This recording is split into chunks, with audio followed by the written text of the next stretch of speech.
hot-tempered. That's even the word, hot-tempered. So I was hot-tempered, and probably because I watched my parents, I didn't really regard people. I didn't know how to give respect to people. So these were things, and I was stubborn. I was very stubborn. Wow. I was stubborn and highly opinionated. Wow. That's the combinations. That's serious. That's explosive. I'm telling you, highly opinionated. So, and I loved to argue. Whoa. I could argue. Oh, you can't win me in an argument. And I used to argue off point. I don't know if you know what off point means. Yeah. Argue it's not making sense, but because I am opinionated, so I would stand my ground on whatever I'm saying. And no matter what you're saying, I can't understand you. I don't even want to understand you except you understand me. Wow. And these were things I grew up with. And because I grew up like that, I didn't even know it was a problem. And my parents wouldn't have pointed it out as a problem because I got it from them, so we are all alike. So it was when I now left and got into the university. I think when I even found out that I actually had a problem when I met my husband, because I didn't know I had a problem. I actually thought I was good. And I love to smile. So I was a smiley kind of person. So it's only when you get to me that you now you see anger, but if you meet me, you will never know. So it was just beautiful, So I didn't see it as a problem until I met my husband. And in our relationship, we went out for 5 years. We went out for 5 years before we got married. So it was in that, in our going out, then he starts to point out things. And I'm like, what is the problem? As in, I don't see it as a problem. When I was arguing, people used to tell me, people used to hail me for my arguing skills, and they'll be telling me how I have had 2 people want to sponsor me to read law because I could argue. So it was a strength. Yes. That was what I thought. It was a strength. So how do I now meet a man and he's telling me that this is not a strength? Yeah. This is terrible. Yeah. You can't continue that way. So it was a lot to battle with. And not knowing, by the time we got married, this thing started to put a strain in our relationship. And it became so bad because the man I married was such an amazing man. He came from a background that was very peaceful. He's a very peaceful person till date. He is very peaceful. He doesn't like problems, trouble, nothing. But me, I came from a home that did not know what peace looked like. So peace for us was you shout, and that's peace. Yeah. When it's not peace is when you start boxing, when you start fighting. So if I'm talking, we're like, why are you raising your voice? Why? I'm like, me. I said, there's no problem. Nothing is happening yet. So my husband couldn't just understand where I was coming from. And I think another problem I had was that I didn't really have an understanding of what God had put in his life and who he was to people. And because everything I did was affecting him, even to ministry. You have a ministration you're going to go for. You don't want to have an argument before a ministration. But I didn't even understand all these things at that time. So I can make him so upset before he goes for administration. I think it just took God to help my husband during that period, because you have to show up to the people and you have to give to them, and it's now that I'm doing ministries, now that God has, that I now understand the place I put him in, those years, because you need a mind that is, at peace, and you need a free spirit even to receive from God. You don't need offense. You can't receive from the Holy Spirit with offense. So you imagine what I was doing. I think the devil was just using me, at that point. And these things were things that caused a lot of strain, to the extent that at some point my husband even, stopped talking much to me. He would just be quiet. I can say everything I want to say. He would just be nodding his head. And you're expecting that he shouldn't just nod, but he was just nodding because I don't know the next thing I'll say, and you flip, you go off, and I won't know how to control you. So, and just to go back to what you said, sir, about, him saying I left him. Do you know, the truth is that angry people, most times, when they do the things they do, they don't even know what they are doing. They don't remember. Wow. They don't remember what they do, because they do it in anger, in the heat of the moment. It's an emotion that it's uncontrolled. And because you react, based on that emotion, by the time you come back to your senses, by the time you calm down, you forget too many things you did in the heat of that outburst. Wow. So it's the people that you have offended or hurt that are the people that can remember what you did. My husband has also reminded me, one of the times he spoke, he said he can remember the times I threw plates out of anger. Do you know I can't remember it? And I'll tell him, are you sure it's me? I said, it can't be me. No, I couldn't have done that. My me now. No, it's not me. But you see, but these are things you do, and it keeps, it keeps, there was something I said in my book, and I said that, I said something, I'm sure you must have read it, when I said that,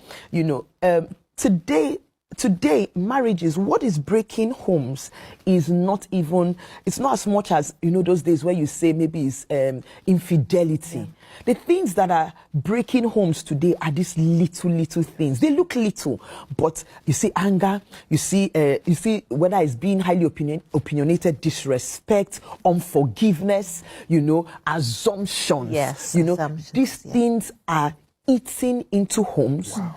And without you knowing, that's why you hear people say irreconcilable differences. Yes. What are those things that, And then sometimes you ask, you say, what happened? Yes.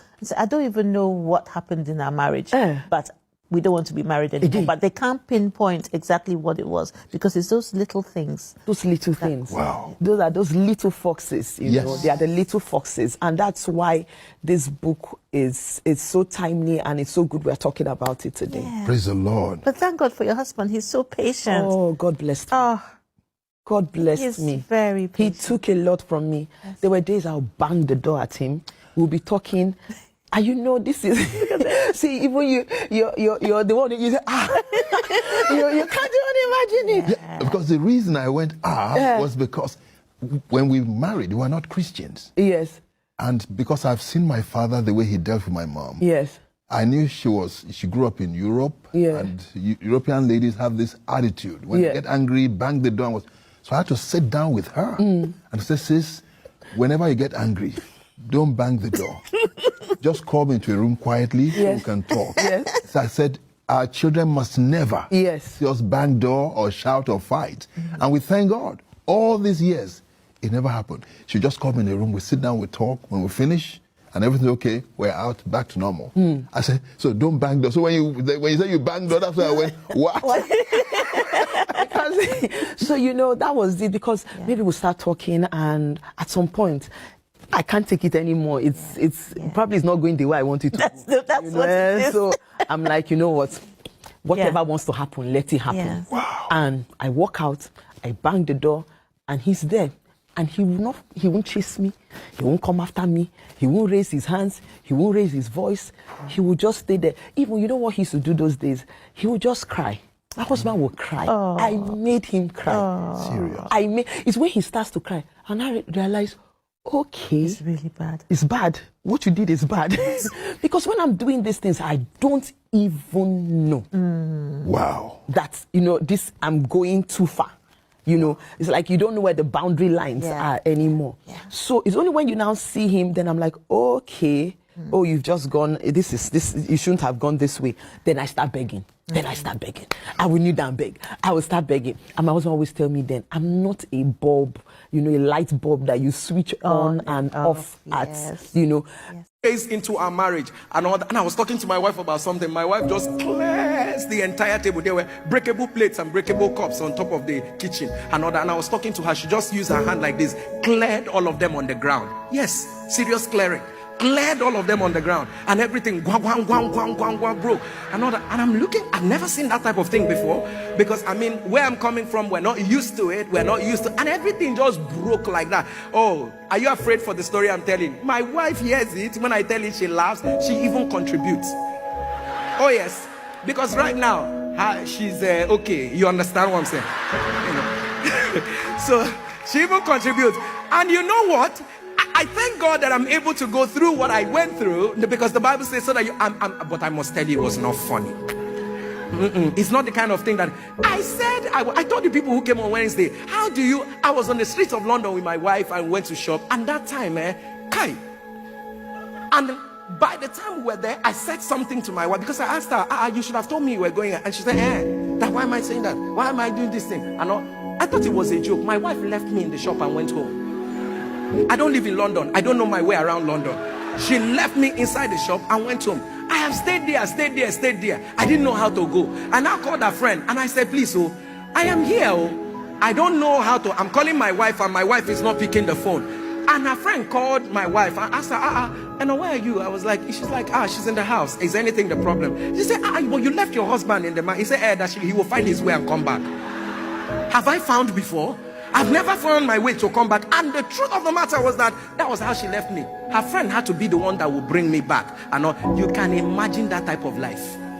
You can imagine that type of. One day my wife looked at me. One day I was talking to her. She said, hi, you have a problem. I told her, yes. What is the problem? She said, the problem is that you like peace too much. Heaven bear me witness. She said that. He said, you like peace too much.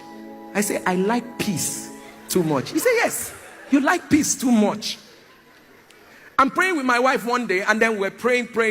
And she says to me, oh, my time is almost gone. And she says to me, while the prayer was going on, she touched me. Summarize.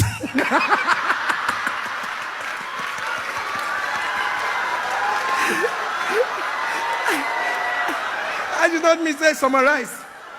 And that day I looked at her, I said, even with God too. And the truth is that, but right now, I got married to one of the amazing prayer warriors you can ever think. What is that dynamic like, to have your wife, who you are obviously very close to, yes, but also just recognize this unction, yes, and respect it independently of your role as a husband? Yes. And so I think that my wife and I had our own, we will I call it our own illumination season, so to speak. So, I mean, if you read her book, I Almost Ruined My Marriage, so she needed to see the pastor in me, not necessarily her husband, during those teething and very turbulent times, So, and I didn't realize why God was causing me to, to be in that place of being molded by her actions, right? Being a true Christian, by her. So, I mean, things were not going too well, and I still was in that place where I was trying to be the great, spouse, be the very, So, when she came full circle, she realized that, you know what? Beyond even this supernatural, beyond this manifestation, this man is a true Christian. Do you understand? Like, this is what it is. Like you said, that it is not acting, which is one thing I pray to God every day. I'm sincerely in that place where all I desire with all of this, growing numbers is that Jesus be pleased. That is all I desire. As in, I don't know what else that, comes to my heart every day, more than the fact that I just want God be glorified in everything. Just look at us and be happy. Look at us and don't feel like, okay, they've joined this bandwagon again. May we never, in our journey, it's a heartbeat for me. May we never, what comes with this whole thing? The attention, the people who want you, the nations of the world. I mean, it's growing. And my desire is just to make sure that I'm still in that space where my heart, I just want to keep loving God. I just want to see Him keep working on me, helping me to live for Him. That's all I want. I don't want to, when these things get on, and then you are in that space where everybody, I just want to love God and just keep doing the right thing. Never coming to a point in my life where, you're caught up with a frenzy and you start losing balance. Yeah. So that's just my, I'm sorry. Until you've seen a situation of 3 family members having cancer at the same time, and then they've gone through treatment, and I remember these things every morning. I come to the altar, and then if you imagine the number of devices put on, whether it's on YouTube, on Facebook, how many people will connect, so you can imagine how much issues we have to deal with. Yeah. And people who send us too many, prayer requests, and all that. Sometimes I'm just overwhelmed, and I'm saying and because my heart is in this, you don't know. Every time There's people who walk with me know. Every time someone is healed, the joy, I could tell my peers, I'm so excited. God, I'll be sharing testimonies with them and all of, because I just want to see people smile. I mean, I hate anything that represents evil, so every time I come, the burden can't even go away. Yeah. The burden can't even go away, because sometimes if God doesn't even place the burden in your heart, the things you're seeing, the messages you're seeing, if we finish this interview, if I bring out my phone now without anything and I show you, you'll just see a list of, this one and all of that. I've had to change numbers, but it's not working. So you still have these messages enter into how the new one goes out, and people find that one and it just goes out. People are hurting. Yeah. So how can, and this is what I feel like the reason why we've seen the miraculous so much in what we do is because of our hearts. Yes. So, like you said, compassion, nobody can walk in the supernatural without compassion, because I see a lot of pastors who come to me, Pastor Jerry, we want this mantle of the miraculous, lay hands on us. They don't used to lay. I mean, there are things that come from the place of brokenness. Can you carry this burden? What do you want out of this miraculous? What do you want? For me, to see people change, to see people smile again, to see families, united again, to see that guy that is, has gone the way of addiction, be restored, but to see homes, to just see people laugh and smile, because wickedness in the sun is more than ever before. There's everywhere you look, you see an autistic child, parents that say autism, this one, you see this one here, they just sit back and go like, now wow, as in problem everywhere. Someone wakes up and it's fine. I mean, like 3 months after, the person is now saying something is wrong with me. They say my spine had, you just go for a routine test. And you now go and they say your liver has a problem. By the time you know what's happening, 4 weeks after, everything. I mean, someone just told me, say, Pastor, there's someone who said she was driving. As of 2 weeks ago, she was driving. As of 2 weeks ago, right now, one of my pastors was telling me she can't use her 2 hands. From nowhere, the hands can't be used anymore. So the question is, what is this? So I just sit back and I'm like, okay, this was even in the UK. So what is she doing? What has she's done everything. She's even a medical person. So what am I supposed to sit down and tell? And these are many more. As far as the devil does not rest in bringing out evil, I will not rest.